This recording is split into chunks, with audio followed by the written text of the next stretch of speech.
Hello, नमस्कार दोस्तों। आज के इस वीडियो में हम बात करने वाले हैं डिसिप्लिन के बारे में कि एक ट्रेडर का डिसिप्लिन कैसे बन सकता है।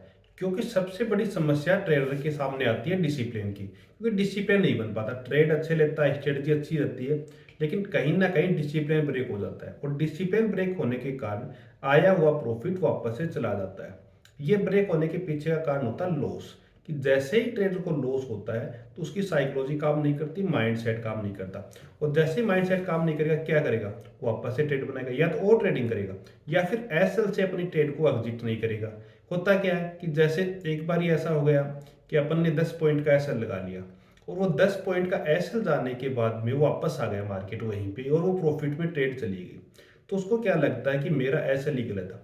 तो अगली बार वो 10 पॉइंट का एसएल नहीं लगाएगा, 10 की जगह वो 15 पॉइंट का या फिर 20 पॉइंट का एसएल लगाएगा। और उस टाइम क्या होगा, वो 10 पॉइंट की जगह वो 20 पॉइंट तक का भी एसएल चला जाएगा। इस कारण से हमारे रूल ब्रेक हो जाते हैं। ऐसे टारगेट में भी इसी तरीके से होता है कि हमने जैसे 20 पॉइंट का है फिर 25 पॉइंट का है टारगेट रखा है, और वो एक दो बार ऐसा होता है कि रिवर्स हो जाता है अपने टारगेट से 1 या 2 पॉइंट से। तो फिर वापस से क्या करता है कि टारगेट को भी कम कर लेता है और वो उस टाइम पे ज़्यादा टारगेट भी चला जाता है। तो इस कारण से ये दिक्कतें आती हैं, ये सभी के साथ में दिक्कतें आती हैं और डिसिप्लिन ब्रेक हो जाता है। तो देखो, यहाँ पे कारण ये है कि डिसिप्लिन ब्रेक हो गया क्योंकि हमें कोई पनिशमेंट देने वाला नहीं है यहाँ पे। इस कारण से हम जल्दी से डिसिप्लिन को ब्रेक कर देते हैं। यहीं पे अगर हम हमारे को कोई पनिशमेंट देने वाला हो कि अगर आपने डिसिप्लिन ब्रेक किया, अपनी स्ट्रेटजी का कहीं से भी आपने रूल फॉलो नहीं किए, तो आपको अलग से चार्ज देना पड़ेगा, अलग से कोई पेनल्टी लगेगी आपके ऊपर। आपके 2 दिन तक ट्रेड नहीं कर पाओगे, 5 दिन तक ट्रेड नहीं कर पाओगे। अगर ऐसा कुछ होता तो हम जरूर वहाँ पे भी 100% रूल फॉलो कर पाते। जैसे क्या होता है कि हम मान लो ड्राइव करते हैं, रेड लाइट आ गई, हम रुकते हैं। क्यों रुकते हैं? हमें पता है अगर हम यहाँ पे नहीं रुकेंगे तो हमारा चालान कटेगा। वहीं अगर हम और स्पीड से चलते हैं तो हमारा चालान कटता है। ये हमारे डर रहता है एक मन में कि जैसे ही होगा हमारा चालान कटेगा, हमारे को पैसे देने पड़ेंगे। लेकिन ट्रेडिंग में होता क्या है, ये चीज़ें नहीं होती है कि हमने रूल्स फॉलो नहीं किए तो हमें कोई पूछने वाला नहीं है, क्योंकि किसी को पता नहीं रहता। नहीं हम हमारा पीएनएल दिखाते हैं कि आज के दिन हमें इस कारण से ये लॉस हो गया, इस कारण से हमें ये प्रॉफिट हो गया, किसी के साथ में हम शेयर नहीं करते।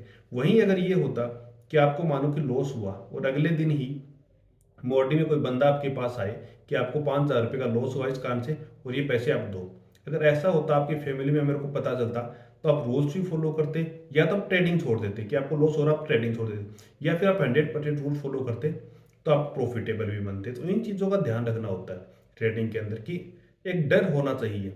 आप क्या कर सकते हो इसके लिए? देखो, सबसे मैं आपको बताता हूँ, ये उपाय आप करोगे तो आप जरूर प्रॉफिटेबल एक ट्रेडर बन पाओगे।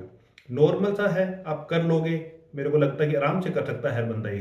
तो मैं भी यही चीज़ें फॉलो करता हूँ, आप भी इसको एक बार फॉलो करके जरूर देखना। आपको करना क्या है, सिर्फ एक 4 वीक का चैलेंज लेना है। 4 वीक में आपको करना क्या है, पहले वीक आपको कोई भी ट्रेड नहीं करनी है, सिर्फ चार्ट को देखना। ये नहीं कि आपने चार्ट भी नहीं देखा, चार्ट को देखना है लेकिन ट्रेड नहीं करनी है। उसके बाद में आपको क्या करना है, सेकंड वीक के अंदर आपको कोई भी एक स्टॉक ले लेना है कैश मार्केट का। जैसे रिलायंस ले लिया, एचडीएफसी बैंक ले लिया, एसबीआई ले लिया, कोई भी ले लिया आपने। उसके अंदर आपको क्या करना है, डेली एक स्टॉक को बाई करना है एक बारी, उसमें 5 से 7 पॉइंट का ऐसे लगाना है और 1:3 की आपको ट्रेड बनानी है। एक वीक तक लगातार यही काम करना है, चाहे आप प्रॉफिट में आए चाहे लॉस में। उसमें कोई आपको प्रॉफिट भी नहीं मिलने वाला है, नहीं आपको कोई लॉस होने वाला है, क्योंकि 5 से 10 रुपये का आपको लॉस होगा तो वही 15 से 20 रुपये का आपको प्रॉफिट होगा। ऑल ओवर आप वही ब्रेक इवन के आसपास रहोगे।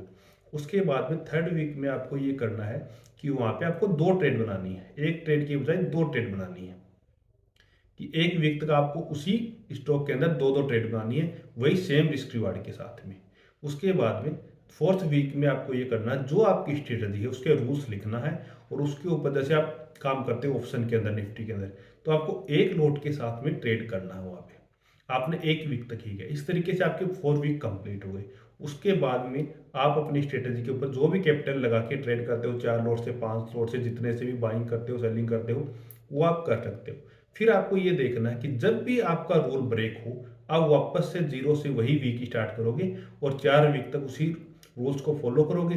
अगर आप इस तरीके से करोगे तो आपको हो सकता है एक बारी नहीं पूरा कंप्लीट हो, 2 बारी नहीं हो, 3 बारी नहीं हो, लेकिन आप 3 4 बारी कर लोगे इस तरीके से, तो आप 100% रूल फॉलो करने लग जाओगे।